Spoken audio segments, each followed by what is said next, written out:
Hi friends, ಇವಾಗ ನಾನು ಮಾಡ್ತಿರೋದು ಅವಕಾಡೋ ಬ್ರೆಡ್ ಟೋಸ್ಟ್.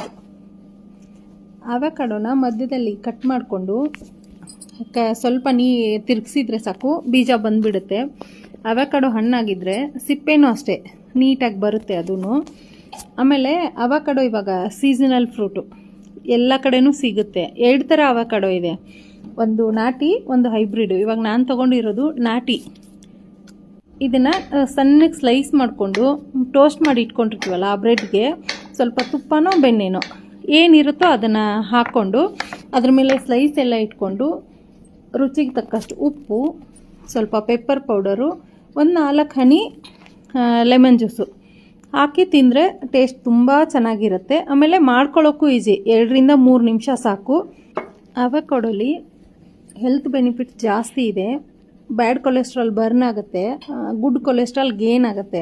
ತುಂಬ ಅಂದರೆ ತುಂಬ ಒಳ್ಳೆಯದು ಆರೋಗ್ಯಕ್ಕೆ.